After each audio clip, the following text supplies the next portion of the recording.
All right, everyone. Thanks so much for tuning in to this episode of the Human Behavior Podcast. I'm super excited about this one.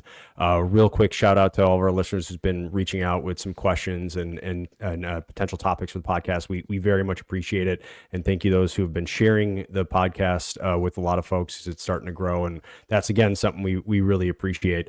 But today we have on a guest by the name of Brian Moon. I'll get to you, Brian, in a second. I just want to set up the episode here and everything. This is going to be a fun conversation because there's a lot of overlap in some of the stuff that he does and what he's written about and the world he's in a sense, and what you folks are used to listening to here on the podcast. And so what I want to try to do for all of you listening is kind of just make this information today as accessible as possible. So we're going to try and keep this in the framework of like, okay, we're going to be talking about these sometimes complex subjects. Sometimes they get a little esoteric and almost academic, but we got Greg here for that to keep it on the street level. But you know, we want to give it some takeaways for you because this diverse audience that we have of trainers, police officers, you know, directors of risk management for organizations, strategic level thinkers, tactical operators, you know, just people who are interested in our approach to human behavior. We appreciate all of you and then sort of that diverse backgrounds that you have. And I think there's going to be a lot of takeaways from this one. And I think you're going to be very interested in what Brian has to say. And I'm going to be bringing up some of his work and we're going to have some good discussions. So I just want to, for you guys and Greg, let's keep it framed, you know, really for that listener, you know, the person who might be driving into work right now, midnight shift at a police department, lunch break on their role at some strategic C-suite, you know, level that they're at. Anyone who works have to make critical decisions in complex, uncertain environments, especially if there's an element of danger or time constraints in there. This is really going to be for you, and which is why we have like having people like Brian on the show. So we're really trying to frame that conversation around what we always talk about, the sense making, the problem solving, the decision making, and how that process works, how we can get better at it, things we can focus on, things we don't have to worry about. There's going to be a lot in here for all of you. So as Greg would remind you, I hope you got your yellow pad out. If you're sitting and listening, if you're driving, don't have the yellow pad out. There's a transcript you can go look at on the site. So please don't do that. But I want to get started off, and before I throw to you, Brian, Greg, I want you to kind of open it up here because we got some interesting background here. So Peabody and Sherman, the Wayback Machine, it's hilarious. So I like to cover stuff, obviously from the intro, I'm the lowest common denominator, but I do understand words like context and relevance. So what's hilarious about this is all of a sudden we find ourselves, Brian and I, in Huntsville in an Uber on the way to yet another travel engagement. And I go, hey, I'm reading this book, and I said, I gotta send it to you as soon as I'm done because it sounds like I wrote it. And Marin goes, what are you talking about? I go, well, you'll see. I'm not going to spoil it for you, just like we're talking at the beginning. We don't want to spoil all these great things that are going to come out. And then all of a sudden, go 20 years of blast from the past. Back during 2005, 2006, 2007, I was very new to audiences with human behavior pattern recognition analysis. So what was happening is that because of the Combat Hunter program, which was in its infancy, I was briefing at JFCOM and NATO and JIDO and CENTCOM and the D&E ring at the Pentagon, all these great places. I got to go and talk about human behavior profiling and how it works.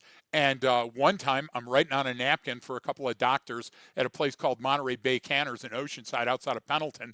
And I wrote, think like an insurgent. This is the model. And the doctor was one of my heroes. Who I had been introduced to was Dr. Carol Ross. And Carol Ross ran with Bill Ross, who tried to choke to death, and I had to give him the Heimlich maneuver. And then I think she's a doctor now, Jennifer Phillips, all from Cognitive Performance Group.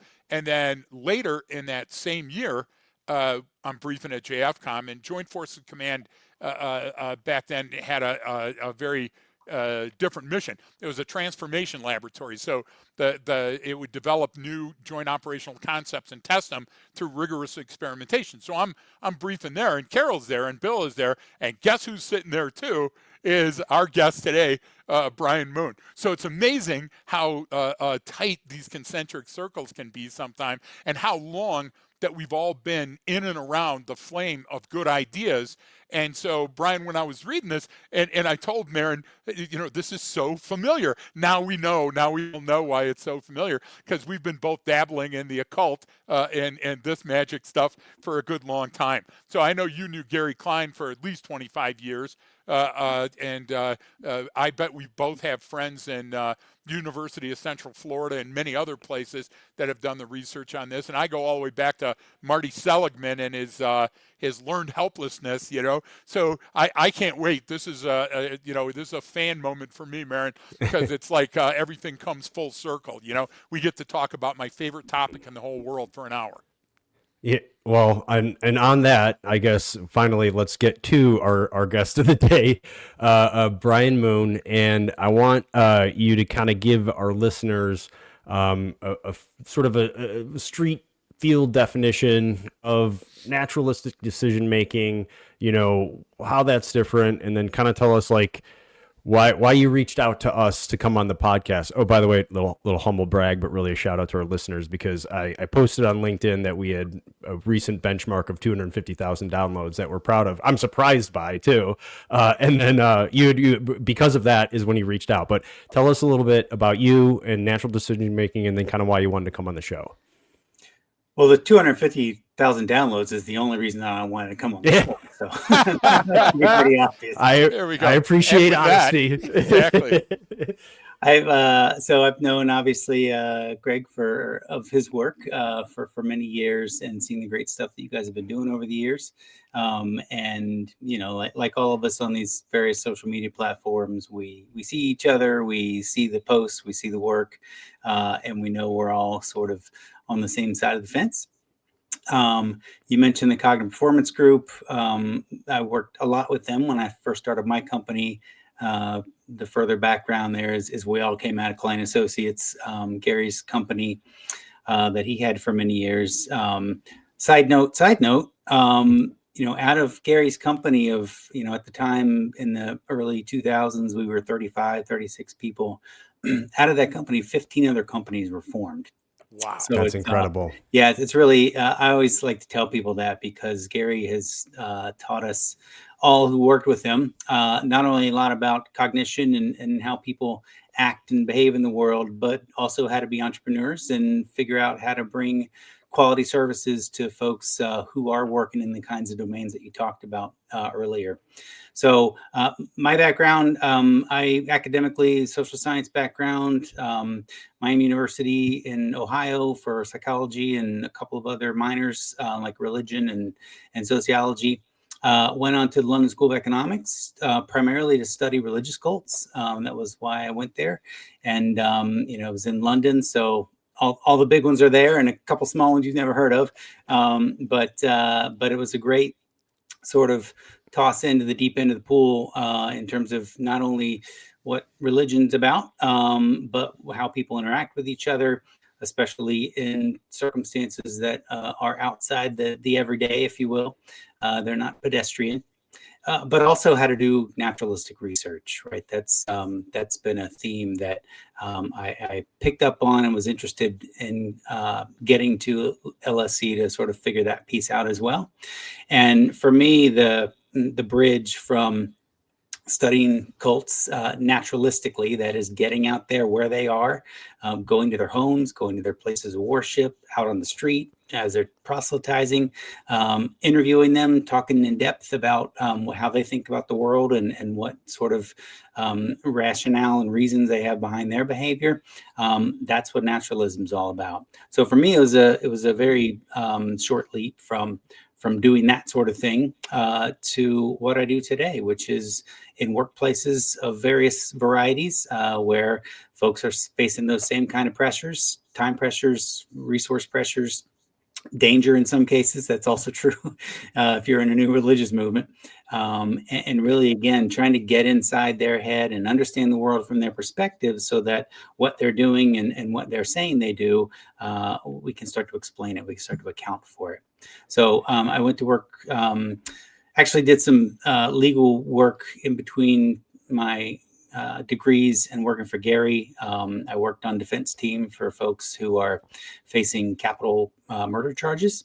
So again, it's all about, let's understand from the perspective of the defendant and everybody else around them, how that circumstance arose and how they brought themselves and how they made decisions to get to that point in their life. And so my role was to tell the jury, after they had already been convicted of doing whatever horrible thing they did, my role was to try to contextualize their life for the jury and let the jury make the decision. So I did that for a couple of years. And again, another opportunity to be thrown in the deep end of the pool. I mean, I was 25 years old giving testimony in cases that would declare whether someone was going to be put to death by the state. So early on, lots of work going into the hollers of Kentucky and in the hills in Western Virginia to get records, to have interviews, to talk to people who liked and who didn't like the defendant, right? So really sort of testing my ability and helping me to hone my ability and doing this kind of work.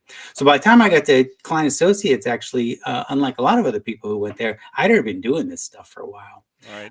And it's funny because, I mean, even Gary, when he, back in the 80s, when he was trying to figure out how to study decision-making in fireground commanders, still leaned on an anthropologist to try to understand the methods. And because he was an experimental psychologist, like so many other people who actually come to this naturalistic decision-making, I actually came through it pretty naturally, right? It just made sense to me that that's what you would do. Was if you're trying to study people in the workplace, you go do these naturalistic methods. So did that with Gary and Jennifer and Carol and Bill for 7 years. And then as Gary's company was acquired by another company, a bunch of us went out and set up our own shop. And so since 2007, I've mostly been on my own doing this kind of work. Yeah. So that's a incredible story here, and part of the reason why we're excited to talk to you. And you recount some of these experiences in your book, and they're fascinating to me because like you said, right? There's the way sometimes where the rubber meets the road. There's sort of like this gap in between what's coming out of the academic community, typical academic community, and then like practitioners, because you work with a lot of people who would be considered subject matter experts, and you talk about that in your book about expertise. So it's like there's always a gap there where it's usually obviously the practitioners, people out there doing it, are always farther ahead, but then later you come in and study and figure, okay, well, it wasn't this, it was more this that you were doing that was so successful, or it was that. So can you kind of explain for everyone like this sort of difference, I guess, between this naturalistic way of doing things and then maybe like a typical like academic lab focused research or study? Like just explain why there's such a difference or what it is. Yeah, it's a methodological difference at the end of the day. It's deciding how you're going to go investigate a question or problem, or how you're going to account for something. Right. So the standard way of doing it these days in the social sciences is come up with some sort of task for people to work on in some sort of setting, usually a classroom or lab setting in a college campus, and get a bunch of people, usually first or second year college students, that you're going to reward with credits, classroom credit or pizza money or whatever. Have them work on that task. That task is in many cases already manipulated in the sense that you're setting them up to fail, because you already know what the answer should be, and you want to manipulate the way that they go through that task in order to show that not everybody does it the optimal way, right? That gets you enough data being typically some sort of quantitative measurement of what they did, how they did it, how long it took, all those sorts of things. And that gives you the ability to draw some sort of statistical power out of however many people did it. The more people, the better in that paradigm. So that's one way. Another way is you come up with a set of questions that just automatically from the jump limit the answers you can get, right? Surveys and questionnaires and that sort of thing. And then you distribute those in some way that you think makes sense. And then again, you're empowered by the quantitative data you have to make some sort of finding out of all those answers that people gave you. Assuming, of course, that they we're honest. A lot of this stuff is online now. So assuming the person you gave it to is the person who actually Is yeah. there's a ton of assumptions there, right? But the bottom line is both of those approaches, and these are the paradigmatic approaches for social science. This is what passes these days for social science. Neither of those are actually concerned with what people are actually doing when they're living, right? When they're out there in the world and they're trying to complete a task, when they're trying to engage with other human beings, when they're trying to use machines, when they're trying to solve problems, when they're trying to love and fight each other, right? Neither of those approaches are even close to getting that view on the problems and the actions that people take. So that's what naturalism is, and it's not easy, right? You got to figure out who you're going to go. I mean, Gary tells a great story about his early studies. I'm going to go study fireground commanders. Well, or I'm going to go study military decision making. Well, let me pick a proxy because I can't go on the battlefield and just side saddle a general, right? So let me pick fireground commanders. Well, that's great. They're closer and they're easier to get to, but you got to wait for a fire to happen, right? And so going to study in people in the natural world is pretty challenging. You got to find the right people. And what's really important to us in the NDM community is we want to study people who across the spectrum of experience can give us different insights into what it's like to try to go do something. So yes, we are typically very focused on the upper end of the proficient performance scale. We are very interested in experts and people who have a lot of experience doing something because we want to understand what they're doing. But we're also quite interested in people at the other end. We want to understand what it is that they're thinking about and how they're considering the problem, because that gives us then a view of what it really takes to get to that high level proficiency of performance. And so we know a lot about experts, but we actually know quite a bit about what it means to become an expert over time. And so those are all, which again, you can't possibly get to with experiments or surveys. Well, you can get to some of the expertise with a good experimental design if the people that you are giving those tasks to have the kinds of experience that that task is related to, right? Yes. So you can have a mix of participants who are doing a task which is pretty close to the kinds of tasks they'll regularly work on. It's just that the majority of social science doesn't do that, right? They do the easy, cheap way of using college students, and it's all about numbers and getting data and enough people, and they're going to draw some sort of inference from that. But we're interested in what goes on in the real world. So you brought up. Sorry, go ahead, Greg. Look, for those of us that are listening, again, the context of the chief of police or the training officer or the court bailiff or somebody else, I want you to understand, let's street this up for just a minute. It takes an expert to simplify the complicated. The more expertise you have, the easier your elevator pitch becomes because you know it. It's the back of your hand, and you don't have a hard time explicating the types of things that you do. So that creates an expert model. And science isn't about having all the answers. Science is about asking the right questions at the right time. And what happens is when we dumb that process down, then what passes for science is ruinous. It creates a model that's unsupportable by science and every other metric that you measure. So to give you a very brief example of what folks that are listening, I only have LinkedIn as a social media.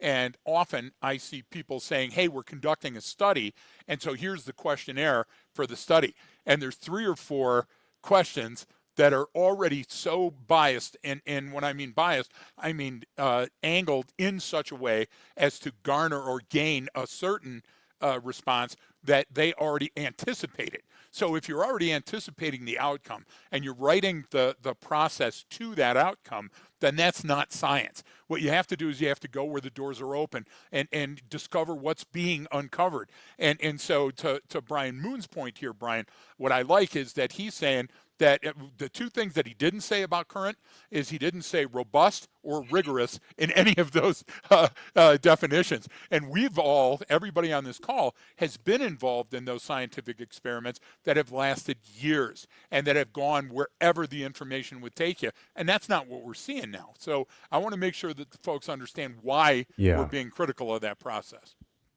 And, I see it a lot too, especially with social media, where you have very, seemingly highly regarded folks with a big following and academics or researchers or scientists, and they're like putting out this information, and you're like, hang it, like, you did a study of 12 people and asked them how they felt about this thing. Like, this isn't even good information.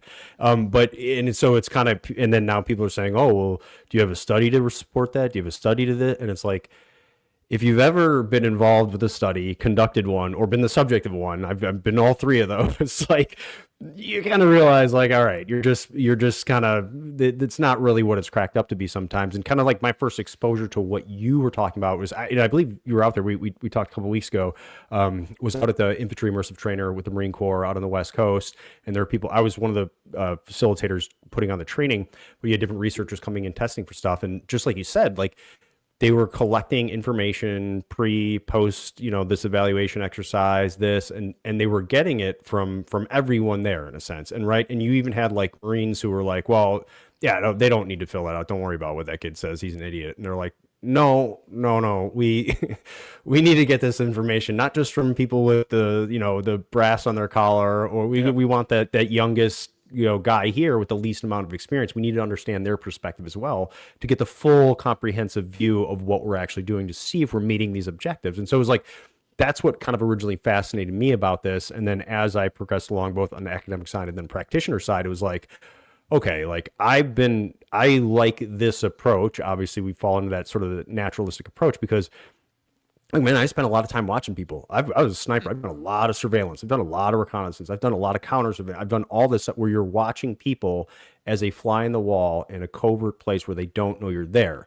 So you're getting a very accurate view, right, of what their behavior is. And now maybe that's for specific context. And I think what happens is a lot of people try to like then extrapolate that over an enormous population or over this is how people behave or this is why they do things. And it's just so, in my opinion, it becomes so oversimplified. It's like, oh, I take a personality test. Like, well, what if I take that right after I got some really bad news? What if I take that after I just had a great time at a comedy club? What if I just took that, when I was hungover? Like, I think my answers these questions are going to be very different. So how accurate is this assessment that you're doing? So that kind of what you were talking about and what I was bringing up kind of leads me to this part of it in your book called Darwin's People. And we'll have a link for everyone and we'll get into this. But I want to read a little bit of what you said because you got some powerful stuff in there. And you included, you had Gary Klein write an introduction. It was not exactly a flattering introduction too. Well, I mean, he was not, he didn't pull any punches, which is great, which is, you really respect that, right? But here's why we're talking about this right now is because you said the study of people's behavior is primed for a Copernican Darwinian level revolution. The present state of explaining why and how people do what they do needs a full force roundhouse. I like that, using my terminology there. I understand that. Fortunately, the pieces to deliver the blow are already in place, having been active in less traveled corners for quite some time. This should not be surprising. Threads in both Darwin's and Copernicus' explanations can be traced back to ancient Greece. Hey, Arcadia, right? The advancements lay in their contributions of explanatory pieces that collectively comprise a mostly coherent whole.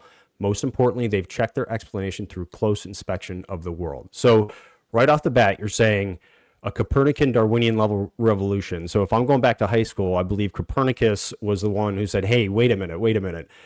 The sun is at the center of the solar system. This is now how we have to measure everything. And this is what closes the loops. And this is why we can't explain certain things. If we change the model, wow, everything starts to fit. And then same thing with Darwin, who obviously, on the origin of species and in evolutionary biology, which is even other work in sexual selection, not just natural selection, was even more profound, I think. But that's a big statement. So what do you mean by it's prime for that type of revolution in the study of human behavior? I mean that from my perspective, this has to happen, right? So if you just take this at the highest level, yes, Copernicus is the guy who said, "Wait a minute, everybody." After, by the way, centuries and centuries of people trying to make predictions and gather data using all sorts of workarounds and willy madoos and all sorts Yep. of weird stuff just so they can make the prediction work. Right. So, epicycles. And if you look at the Ptolemaic view, Mhm. it's just, I think I use the term Winchester house in there. It's just all sorts of add-ons and right. So that's kind of what's going on now, right? You've got in the explanation of people, you've got, well, it's genes, but it's also culture, and it's got right. So you've got all these different ways that people are trying to explain how people behave without actually talking to the people themselves or observing the actual behavior that they're trying to explain, right? So and Darwin did the same thing. I mean, what he did was shift the focus to a process. This whole thing that we're seeing in terms of differentiation and variation is a process, right? We need to get away from looking at everything as things and looking more at a process. So again, recentering onto people. That's sort of the Copernican lesson: is get back to the thing that is actually at the center, right? The sun was always at the center. Yeah. It's just our explanation now is what's being recentered. And then with Darwin, this is a process. It some of it happens so slowly that it's really, really hard to see, or happens at levels that we're not used to looking at, but it's a process. So that's those two types of shifts are what I'm suggesting needs to happen in the social sciences, because otherwise the status quo is failing us in spectacular ways, right? Our explanations of people, they are so brittle, they just fall apart with the first counterfactual, right? And we're not helping people who aren't professional explainers to see the process, to think in terms of change over time, right? Because we're just reinforcing with the science that's out there. I should use scare quotes there. We're reinforcing lay understandings of behavior with the science, and it's just this vicious cycle that seems to be happening, right? So Yeah. we're not helping people, and like you guys. I mean, your work is in observing people over time, right? And you guys know that if you observe people over time, you see things that other people aren't going to see, right? Mhm. We're not helping to build a generation. We're not helping to build systems. We're not helping to build institutions based on what we can see when we look at the right things over time, right? Instead, we're trying to make it quick and easy, and with AI, trying to make it quick and easy and big and all the rest of it. But so what I'm suggesting we need with this roundhouse is we've got to punch through all the nonsense, and we've got to use language that explains things as a process, that is not satisfied with substituting simple things in place of what are vastly complex and enduring processes. You can actually We have really good explanations, and that was my other point, was they're out there, and Yep. they all can be sort of cobbled together, woven together, because they're mutually reinforcing, right? I use kind of this analogy of a gymnastics team, right? The kinds who the gymnasts who are putting together the routines with each other, right? One's at the base and they're holding up another one and they're kind of hanging off the side, right? That's the kind of gymnastics team that to me is a good metaphor for what naturalism actually is. And so I walk through then, whether you're focused on the biological entities that we all are, or you're focused on how do we get the language that we use, or you're focused on, what does it mean to have a self, and how does that develop in a human being, or how do we become proficient? Those are the kind of the main pieces that I tried to weave together to say we've got great explanations, and they all make coherent sense, and they all mutually reinforce each other, and they're all totally on the other side of the fence from all these other explanations that are out there that, to your point, Brian, have big followings, and people can just spout off with new terms to sell new books. And Yep. it's very frustrating for me professionally and personally, because I know there's really good explanations out there. So, So that's what we're trying to do. yeah, and Brian, that's such an excellent Yeah. detailed description. So I'll give you a case in point on that. So I'm talking to ISAF and a bunch of commanders that are sitting around a table, and one of them challenged me immediately. And you know what this is like being an anthropologist. Whenever you're science based on anything, there's somebody sitting across the table that's about to rip you apart because they don't agree with whatever your methodology is or where you studied or a book that they read or whatever else. And so he's going like, yeah, we get it. Situational awareness. If you see something, say something. And I'm like, okay, you want to play? Let's play. Well, first of all, sir, for situation awareness, you have to have anticipation. And then you have perception, observing to see anomalous behavior in that area. And then you have to recognize what it is that you're looking at and comprehend, knowing, in fact, that it is anomalous behavior, and then interpreting its weight or significance based on everything that's happening within the area that you're watching. And then you have to measure that against an operational baseline, and that has to be fidelity filled, so you can determine the most likely and most dangerous course of action, and then project what's going to happen next. And the likelihood of what's going to happen next is measured against your continuous feedback loop to make sure that the things haven't changed while you were watching them. And everybody in the room, you could hear a pin drop, and the guy was like, oh, well, I didn't see it that way. Yeah, you didn't see it that way, because what you're doing is you're reading remember when you used to buy gum and you unwrap the chewing gum and there used to be the little cartoon on it? That's what people are reading now. And they're quoting that. And they're quoting that stuff. And so what happens is the more people that you get on the side that want that quick answer, and so therefore Ed determines everything that's going to come out of that. Shit times shit, pardon the vernacular, equals shit that's coming out of that computer. And we see that so much more now. And AI, and I know nothing about AI, but I know that AI is based on models. And all the information it's taken in, if it's a flawed model to start, I think we're right back to where we were again. So when you're trying to explain something to something, something, I always try to use the street level, something that they all understand. And you're exactly right. We spend a lot of time on spotting scopes and on the glass and using UAV feeds to watch people in their natural element. And we always see so much more when they don't know they're being watched. And then we come into a room, another one back in the Beltway, where I use the term atmospherics. And a guy challenged me that atmospherics are the layers of the stratosphere and how it creates weather for the planet. It's like, no, atmospherics are what you feel and sense in, just before an attack occurs. So what I got tired of is trying to defend myself is what all we use in our work is science. We all use science, and we use human behavior, and we use human behavior over hours and days and weeks and months of watching people and determining what's likely to happen next, and then looking for evidence, artifacts and evidence that support those reasonable conclusions. And you know what? How you could fight that is beyond me. But there's still people out there that want to take that. Look, you're going to get a government grant if you write a white paper and you already know the answer. All we aim to prove is these three things. So you have to find that too. So how do you stay sane running in and out of those circles all the time? You use the fence metaphor. You said we're on one side of the fence and they're on the other. Well, we encounter that daily as well. How do you stay sane knowing what you know?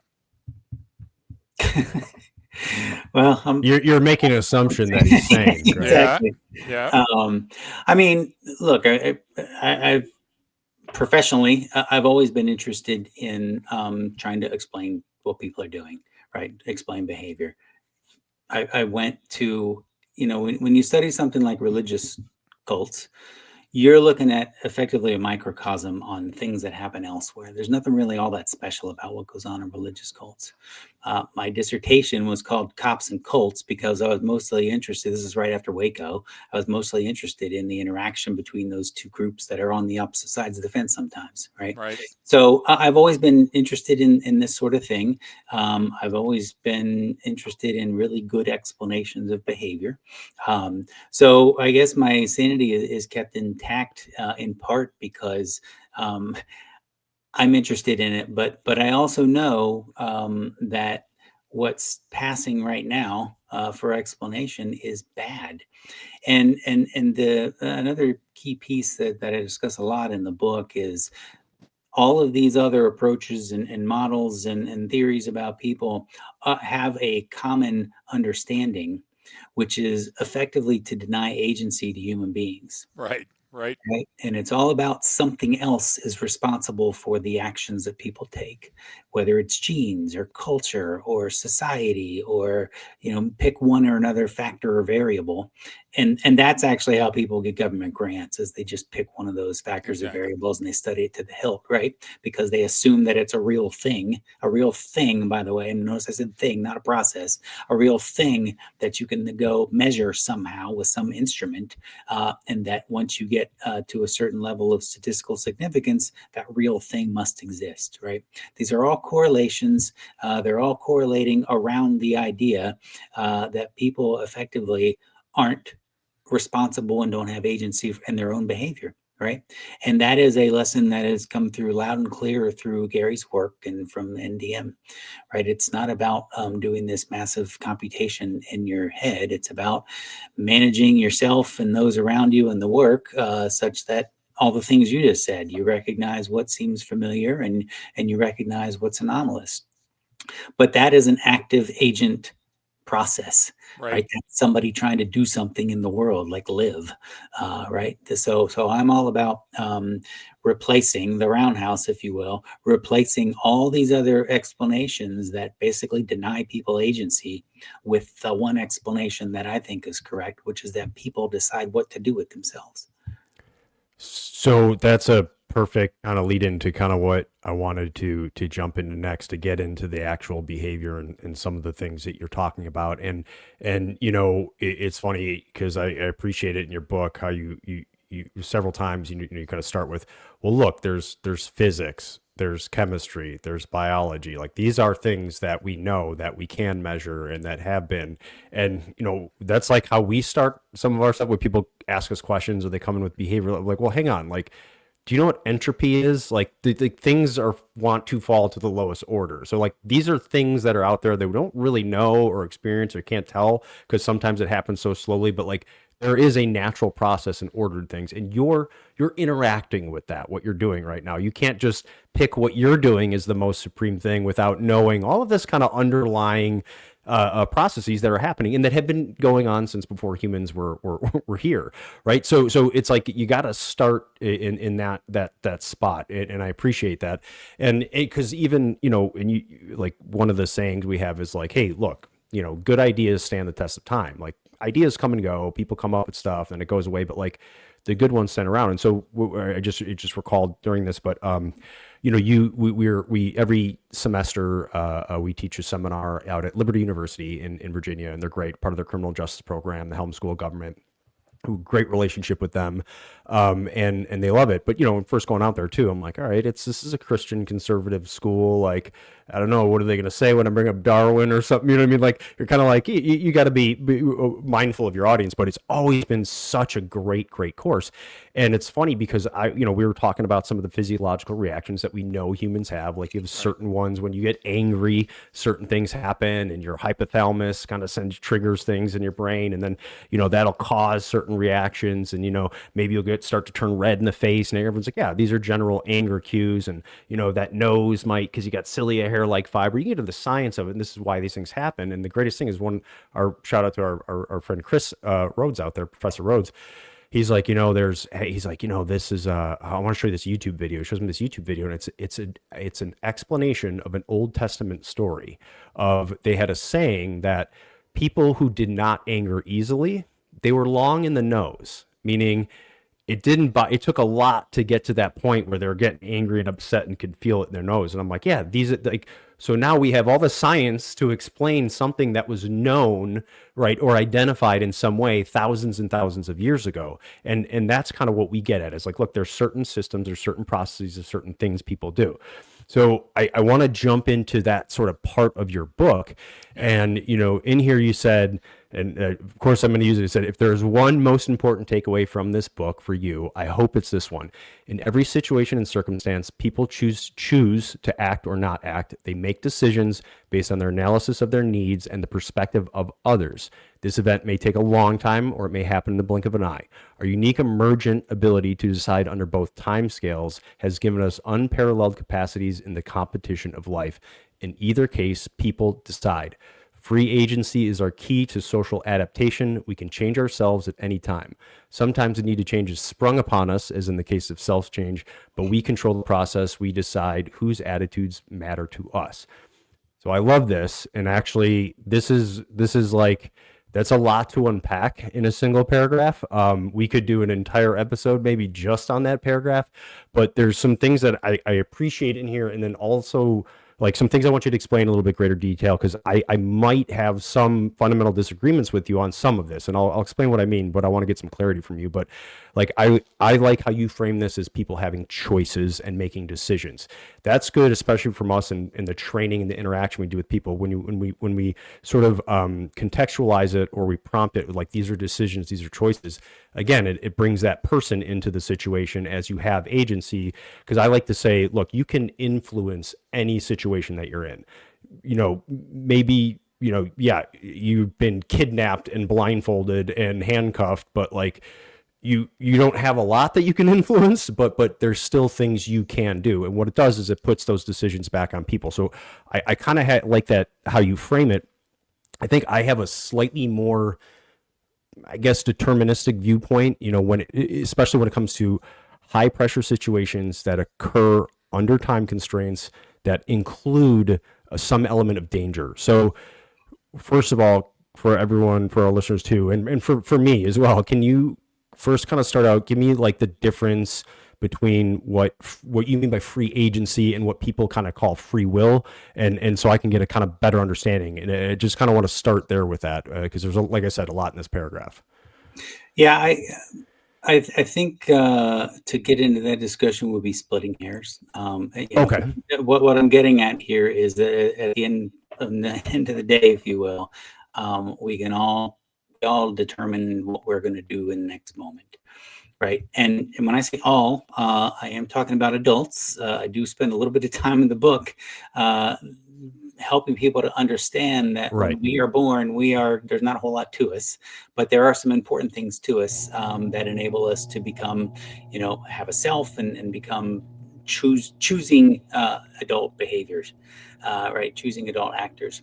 So I don't think it's necessary to sort of go into free will and agency and what the difference is. The book that I talk about a lot in my book, Kevin Mitchell's book, which is terrific, and Kevin is a neurogeneticist who just does not put up with nonsense and tells it as it is. His book basically traces the idea that living things have agency and has been there since day one, whenever that was, right? And we are, because we're living things, just along the pathway of life, we have agency just like everything else.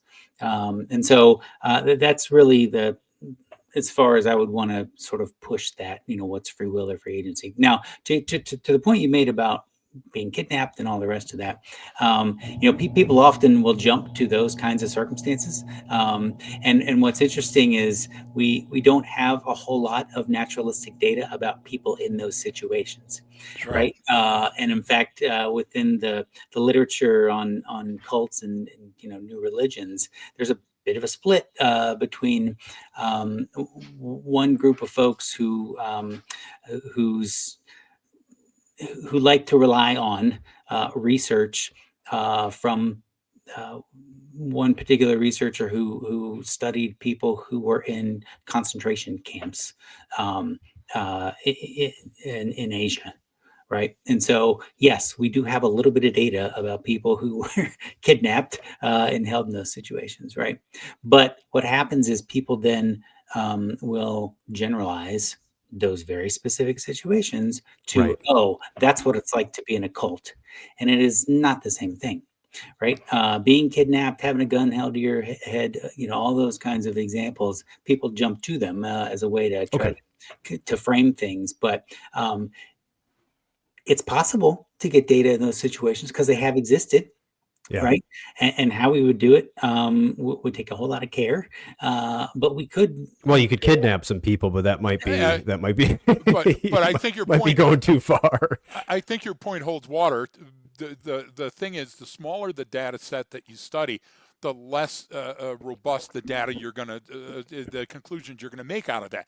And that's why I was lucky because all of the hypotheses that I put out for testing, not only did I do them on the streets of Detroit and the surrounding suburbs, but I was offered the rare opportunity to go to combat zones in Iraq and Afghanistan repeatedly to conduct those, limited objective experiments. And you know what? That was unprecedented. And so I know how lucky I am. And I also know what it's like beating my head up against the wall sometimes. I remember we were teaching in Fort Bragg, and a young lieutenant colonel came up and shoved a book into my ample stomach, and it was Vintage Jesus. And he goes, "You've got to get right with the Lord because you don't understand any of this." And the about people, right, about human behavior. And the statement that I had made before that break was that people are the same all over the world. They all have the same needs and wants, and once you identify that the scales fall from your eyes, and now you can see the way you're supposed to see the world. Now, very recently, we had the same situation that arose where I was asked a loaded question by two people that I really appreciate and admire, and they were talking about the current Assyrian leader with non-attribution. I got to be careful because I don't want to crush their souls. But they asked with this current Syrian leader, look at the things that he did, and he was, responsible for the death of a number of Americans.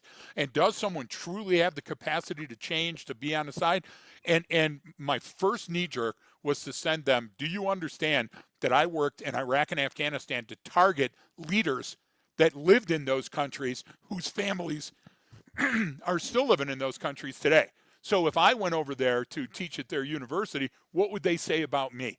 Because now the roles have been reversed. Now the perspective has changed. And now Copernicus is saying, hey, where's that shadow coming from?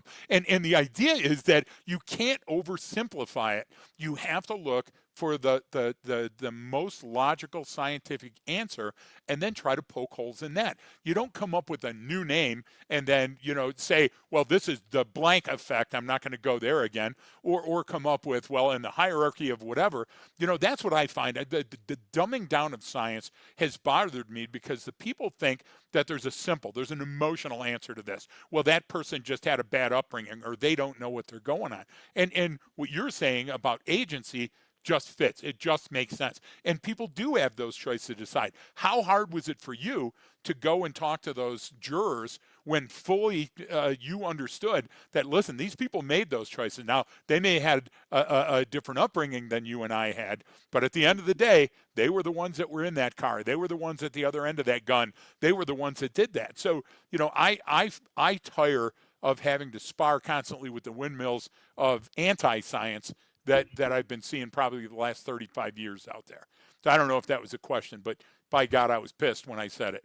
Let me hone in on one thing you said, and then get to the larger point. So I am all for small data sets, by the way, if those data sets are studying the actual problem in depth.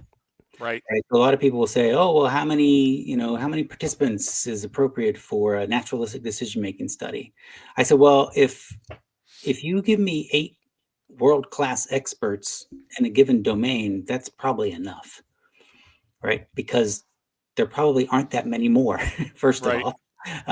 And those are usually the kinds of folks that we're engaged with. But the other thing is, whatever we find, whatever models we develop or what have you from those small data sets. And by the way, Gary's original data set for his recognition prime decision model was just a couple dozen. Right. Darwin's finches were only a few dozen, right? So small data sets are fine if you're actually studying the thing that you're purporting to study and you're doing it in depth. And you're putting whatever findings you have out there for everyone else to go say, do you see the same things that I saw when I was out there, right? That's the essence of science, is to put it out there and see if in the cases that other people can find, they see the same things or not. If they don't see the same things you saw and the kinds of relationships you saw and the kind of accounting that you were able to do, if they see something different, well, then you're wrong. And now we all have to come up with a different way to explain it. So, Right. so I'm okay with small data sets. To the other sort of larger point, I mean, yes, we're stuck in a place now where psychologizing is the primary means of explaining people, right? And again, you are putting the responsibility, the agency of what someone did, the behavior, onto some element or aspect of that person that Yep. you're actively saying is their essence and is unchanging across contexts. And that's simply not true, It right? isn't. That's not what people are. We probably don't have enough time to get into depth on the discussion of the self, but that's another huge part of the book, because if you don't understand what having a self is all about, Right. then you are going to be stuck in either explanations about what's inside people or what's outside those people, and or also there's a third category of perfectionism that I talk about, which is we're able to identify what the perfect state is and then get there somehow. But basically the explanations out there boil down to those three categories. It's either what's inside people, their genes or their emotions or what have you, or what's outside people. And the bottom line is human beings, like every other living thing, is under continuous management of both of those worlds. Exactly. Right. Right.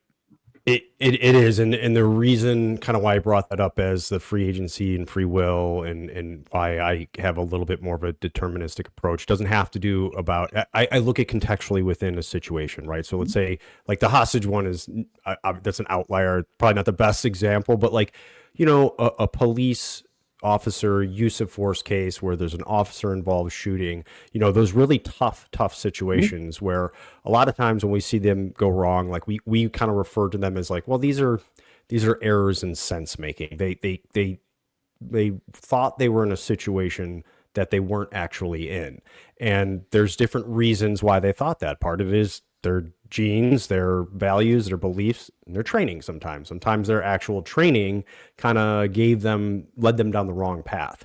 And so that's why we kind of try to stick to that sense making, problem solving phase. The decision will become evident based on these other things, based on your role, your goal, your policies, your procedures. But what I typically see is when people get to a certain point of arousal of whether and we just kind of generally call it OBE, where we say you're overwhelmed by events or overcome by emotion. You've got those time constraints, you've got divided attention, you've got too much cognitive load. What we see is like you have the default primal mode and you're now in a survival situations, even though you're not actually in one. You're unconsciously think you're in one, therefore you're going to act like one, and you're going to use an unnecessary amount of force. And it's almost like a simply put, like the less training, experience, intellect, everything you have, the more likely you are to use violence to solve a situation. True. And so I look at it as almost primal when I mean deterministic. It's like when you reach a certain point, you've sort of, in a sense, lost that agency, and you now are overcome. Where your limbic system is in full control, and it's going to do what it thinks is best without your sort of conscious input. Does that kind of make sense in the way I explained it?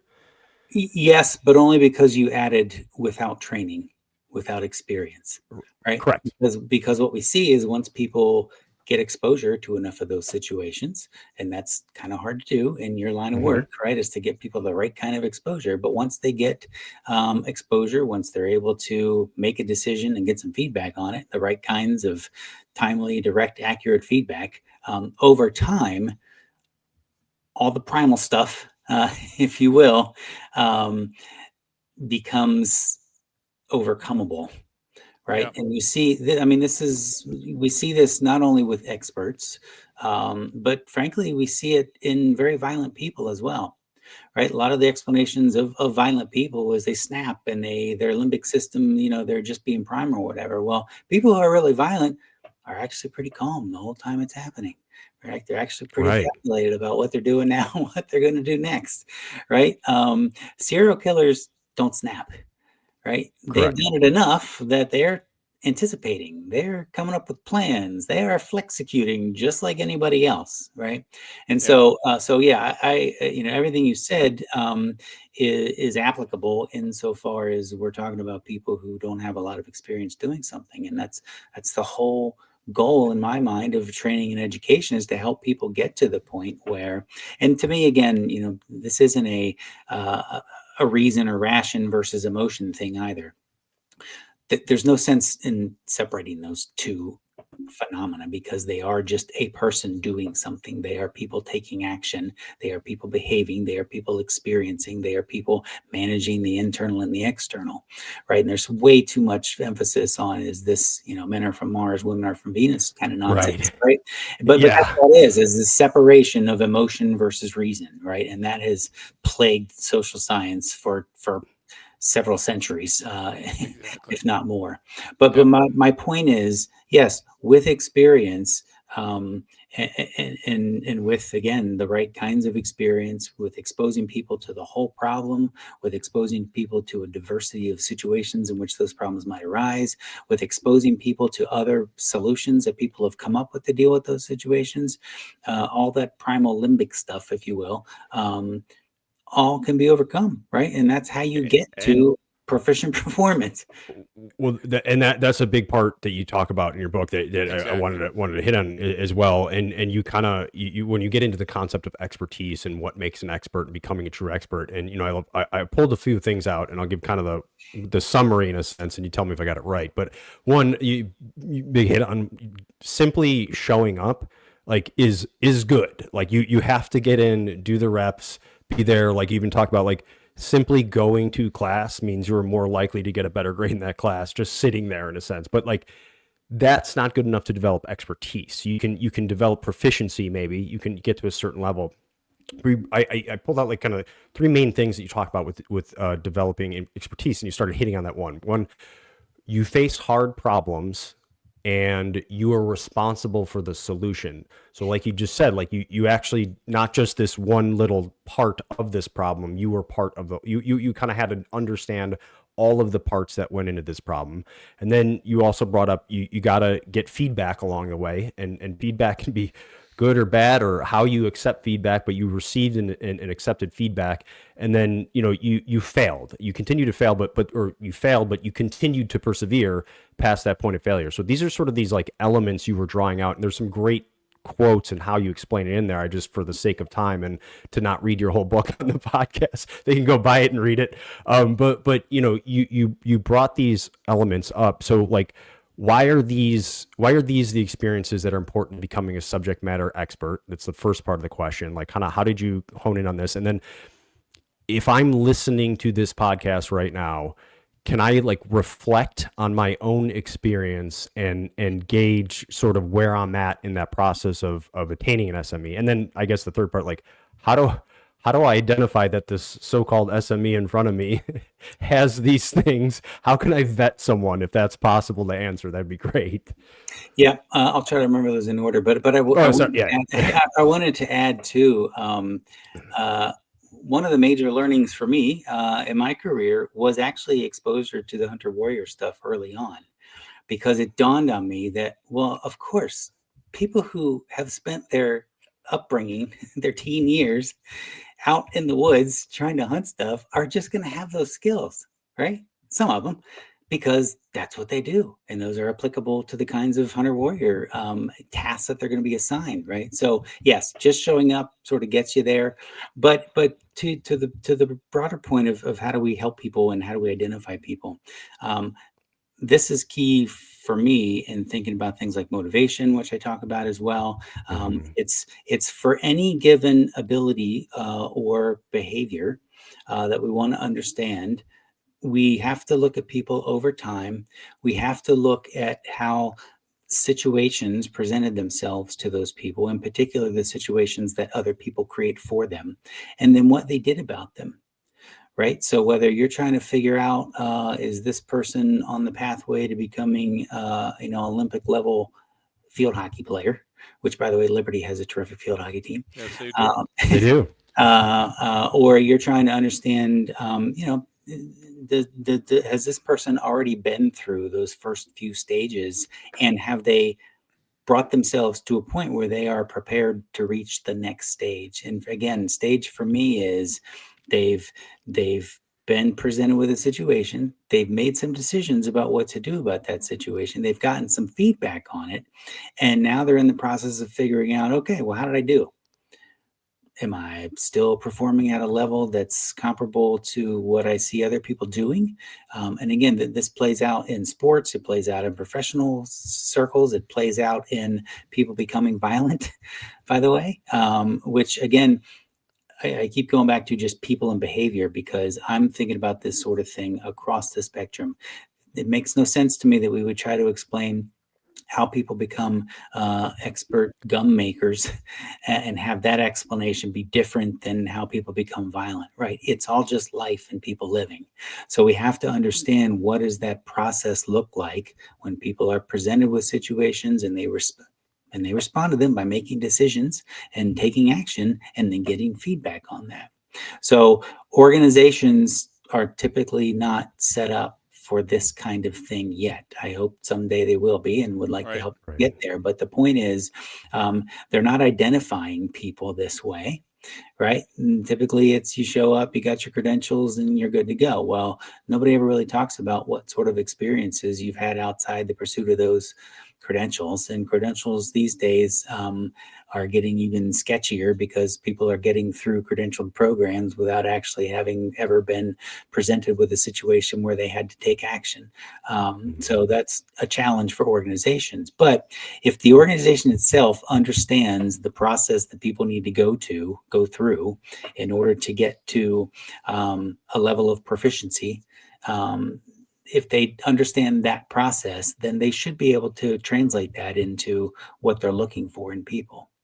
And again, you're not necessarily, you're looking for the experiences that people have had. All the extant theories about why people are violent, none of them, except the one that I talk about in the book, is at all interested in the experiences people have had. Right. They're all trying to pin violence on some genetic or social or psychological factor, right? And all of the response work that's out there in terms of how organizations should respond to violence are all about, so they'll say things like, well, people don't just snap, right? They plan these things out, mass shooters and that sort of thing, well, which is all true. But what they're missing is that whole process before they plan for this specific event. How do they Yep. get to the point of being willing to go do this sort of thing? And we saw this with, the recent assassinations. I mean, everybody's focusing on, is it a left or a right thing? None of that matters. It's all silly. It's Yep. all just wasted airspace. What matters is whoever pulled that trigger went through a process that brought them to the point of being willing, again, this is agency, willing to go do that. And if you don't understand that process, then we're not going to make any progress. That's so I, true. I and I don't know how. Thank you for explaining it in your words, because that's what we try to get people to focus on, is that process. Because those behaviors, they're observable, they're measurable, they're detectable, Repeatable. you can learn. Yeah, that you can, like, it's that process. If you identify someone in this process, that's now the thing you need to go do, because they're not just talking and saying things and posting on social media. They're taking specific steps that tend to show this is what's going to happen. I mean, it's, to us, it's so self-evident and obvious, but to really get people to orient on what you're talking about, because we're bombarded with, oh, they were this and they were abused as a child and then they were radicalized by this. None of that matters. It was all because that changes. Remember, like when I was in high school, it was, oh, this trench coat mafia thing, and now it's a transgender thing, or now it's like, so we're facing the same problem. We're just renaming it like every 5-7 years because some study came out and someone wrote a book. Like, this is ridiculous. This is absolutely ridiculous. So I share in that. Sorry, Greg, I cut you Yeah. off No, there. no, no, but- no, no, no. One thing I try to do at the beginning Please, of the Brian. book is go back to exactly what you just said, Brian, which was when I was in high school, Yeah. right? And you got to get people to present their own counterfactuals to the nonsense that they're spewing out, right? You Exactly. got to get them to realize, show me some examples from your own life where this theory that you're putting forward wasn't true. But And that's people the can do it. scientific method, okay? Right. And People what can you're do doing it. is you're forcing them Yeah. to put rigor into their own argument. And Brian, you know, and I know that we're not in the cycle where that occurs. And I said something to you last week when we spoke briefly. This is one of the few books, if you're listening still Yeah. and you've got your yellow pad out, this is one of the few books that I've got dog-eared pages and highlighted all over the place, largely because Brian did a great job of epitomizing what we all in this arena think is the right path. Okay, it's not that Brian Moon came up with this stark out there, nor did Klein. We're all on the shoulders of giants. Okay, and as a matter of fact, I think the only thing that you and Brian Marin didn't discuss is inevitability. So this book is a great de-escalation model. Why de-escalation model? Because when you get going too fast, too many RPMs with your engine, your brake and your tires won't allow your vehicle to stop in time. So if you're exceeding your training threshold, if you're exceeding your experience threshold, then what's going to happen is you're going to rapidly approach the threshold of inevitability, and things are going to happen because of physics, because of mathematics, and you can't control them. So when you get into that and you're a copper or you're a supervisor and you allow that pursuit to play out, or that copper runs in there and doesn't use left lethal or accidentally grabs left lethal when they need to grab the handgun, all of those inevitable situations happen when we exceed human behavior on one side and human performance on the other. And that's what training is. And that's what modeling and simulation can help with. And that's what this book can help you understand. Because what Brian and Brian just did in the last 7 minutes is they talked about schemas, dilemmas. They talked about confounds. And the more you look at those and play those out, they become the scenarios that if you can solve for X, you'll get better the next time you approach that scenario. And we're not doing that. We're not creating practical application scenarios. We're shooting faster and flipping the tire and climbing the rope and, you know, doing the physical part of it, but we're not doing the cognitive part of it. And the cognitive lift is the heaviest lift. And if you get good at that, you'll get good at a whole lot of other skills in comp work, in corrections, in first responders, in military. And that's what I think, Brian, that's what I think I got when I grabbed the book and started reading it on the plane, is that, hey, listen, you're preaching to the choir, and it's a very small choir in a very small church, very far away from thought centers today. And so I'm hoping people will have the balls, the temerity to actually read this and then challenge what they're seeing out on the street. I truly hope that. Me too. Yeah. Well, Brian, I want to kind of give you sort of the last word here, and I'd also like to maybe, if you're interested, keep the conversation going. I want to get some feedback from our listeners, and then maybe there's a follow up or a Patreon thing we can do if you have the time and are interested in doing it, because I think there's a lot here, and we can go even deeper on some of these concepts. And I know there's going to be specific ones, just like when I was reading your book, there's going to be specific ones that people are going to want to do a deep dive on. There's a lot in there, but I appreciate too how you explain the problem with how people look at human behavior, because I'm always telling Greg to stop going down that rabbit hole we're on the podcast, because we just sound like two cranks going, oh, this is BS and that guy's dumb, and it's like, because you do a better job of articulating why these are problems, where some of them are just they're known, self-evident to us, and so your critique of this of that way of looking at things is always appreciated, and kind of gives our listeners a better understanding of what we mean when we say that stuff. When we say that stuff doesn't matter, don't look at this, or I don't care what political ideology this guy was. The serial killers and the people who do that stuff these are outliers anyway. And if you're trying to gain something from that, that's very difficult. You know what I mean? Like, and you look at it's like reading someone's manifesto. I read all those manifestos that these people write, and it's nonsense. It's all over the place. There's no intellectual consistency. The fact that you're writing a manifesto is enough. It's like, this is all you're grabbing parts from here. You're just justifying your actions is all you're doing, and you're grabbing these concepts and putting them together because you're not well. You're not assimilating into society very well. And so I think people draw all kinds of ridiculous conclusions, especially the analysis part. But I do want to give you any kind of last comments or takeaways for our listeners. I would appreciate it. Well, I guess in some ways the book for me was a bit of a manifesto. Again, it's got a point that I hope comes through for everybody, which is if we're hoping to make any progress on these challenging problems that are in front of all of us, we've got to have better explanations for what we're seeing out there in terms of people and their behavior. And I have yet to crack the nut on getting people the balls and temerity that they need to Yes, go sir. understand this stuff. But what I have found is that once they hear it, it's kind of hard to unhear. Right. And once you give them a couple tools like counterfactuals or like how to set up their organization to, train for situations that might happen. Once you give them a couple tools and you pair that with here's what really great companies and organizations and Yes. teams are doing out there. This is why they're winning. I do think people start to understand that now, whether that can overcome the millennia old explanations that people are simply just rehashing for today's world.